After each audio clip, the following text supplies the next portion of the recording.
which we think is a pretty effective training tool. So, you know, you think that technology, you know, sometimes oversimplified, like the guy not driving to the train. But we think there's a lot of opportunities in which we can use technology to take it to the next step, and where you may have used a particular training method, a one-on-one standing in front of the classroom. We think we can reach a larger audience. We think we can use the technology to be very effective and establish what, as a trade association, what we believe is the baseline standard that everybody should meet. So with that, I'm open to certainly any questions. Yes, no, maybe? What do we think? When? When? Next month. What you saw was two pieces, about maybe just a couple more minutes, two pieces of three that are in that segment, or that course, on dealing with those special needs. So there's a defensive driving one, there's, you know, there are others, and they work very much the same. It's got, again, 17 to about 27 seconds when she speaks and gives you those bullet points, and then they're about a minute and a half maybe on, you know, 60 seconds to a minute and a half on the video. Again, the video is the modeling part. Yes, sir? I work a lot of cities around nightlife, and is there any plans to integrate something that would be able to have aspect of the taxi driver service? It comes back to that same, your first initial question is, what is the baseline standard? Let's collectively work to develop that as we go forward. So you know, like an issue such as that, and how do you deal with people in nighttime business? How do you encourage the driver to do that? Those are all the things that we've come up with, the modules that we think that we can produce in a reasonably timely fashion. Just by way of an aside, it runs about $20,000 an hour to produce an element like that, about an hour, including the video and the other pieces. So we have to, you know, shepherd our resources a little bit until we can get this out. So really our plan is to get the product out and begin then doing the enhancements and the upgrades, and looking through our trade association at what some other options would be in paratransit issues and in the limousine and black car issues as well. But really we need the feedback. That's exactly the kind of stuff that we're looking for. We know it's not comprehensive, we know it's not all-encompassing, we know that some of it seems a little bit simplistic. We're saying turn around and smile at the guy, you know. But simplicity in some of these issues, it can be as one of the most incredible things as far as effectiveness goes. And I'll give you the best example is we used this when we were first talking about this, the anesthesiologist trade association. When you used to go to an anesthesiologist in the 60s, some had a dial that turned one way, some had a lever that flipped the other way. They were killing people because to add oxygen, they didn't know what the standard was. So somebody decided, let's make the standard dial that's turned to the right.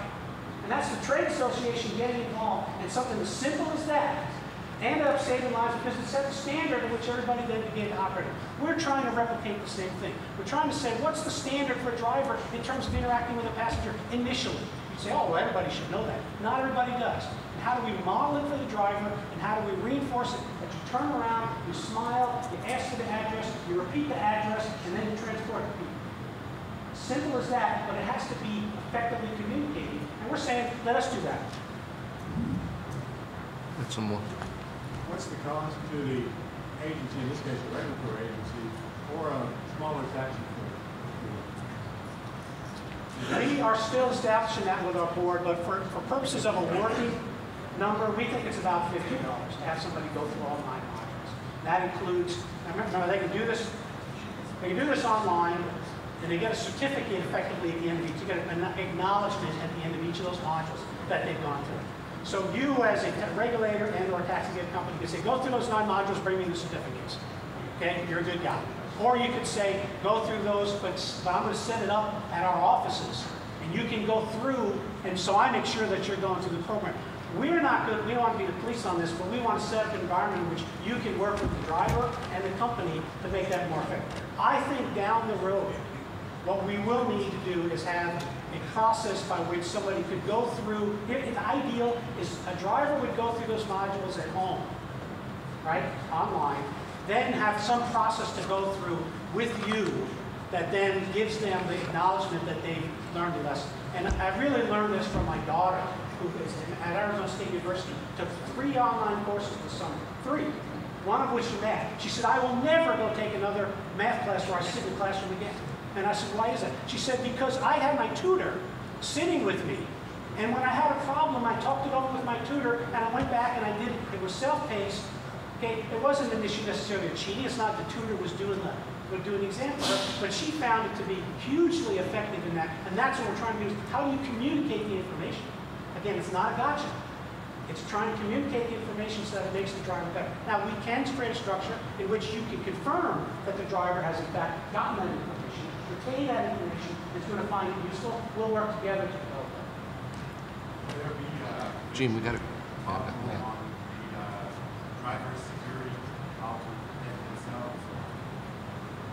We will make modules on anything that you guys work with us to tell us that's important for you to make a module. Remember, what we're trying to do is now use the technology, and that was my point earlier, use the technology to get the information out there in cheap, effective fashion.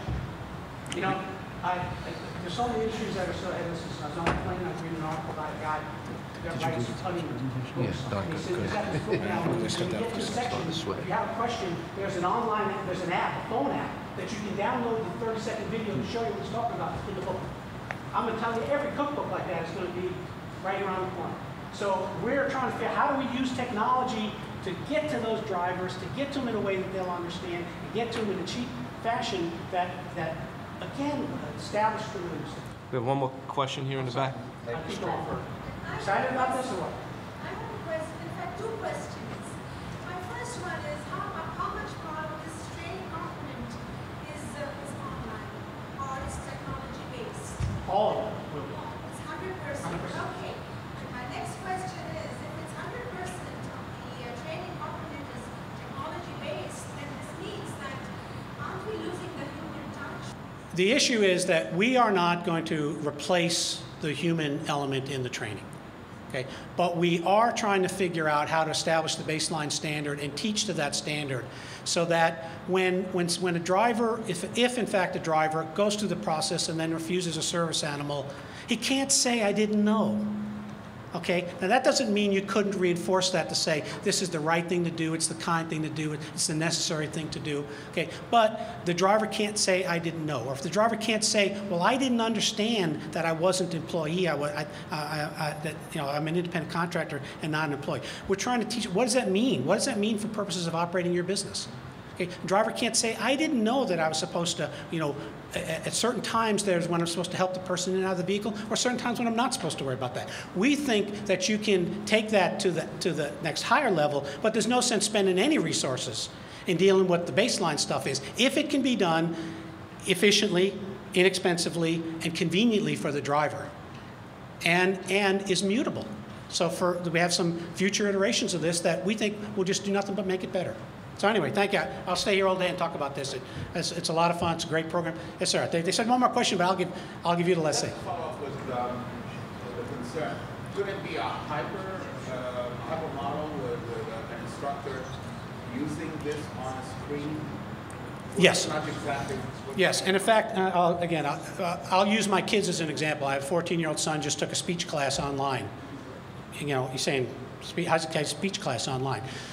What they had to do is they had processes to go through which are similar to this, learning some issues, and then they had a webcast effectively with the teacher, who then interacted with them and would go down. She'd have 6 kids online, and she'd ask them questions. They all could hear what was going on, and they'd have that level of interaction.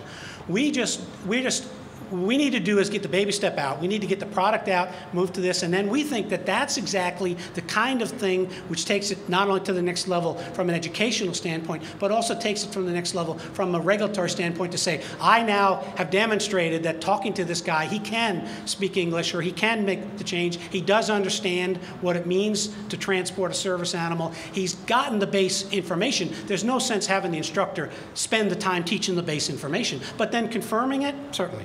I'm sorry, they don't want me to keep going on here, sorry. But thank you very much. We're anxious to get this out. We're looking for your help. We're really excited about this program. We think it's going to be very dynamic. So thank you very much. Thank you, Gene.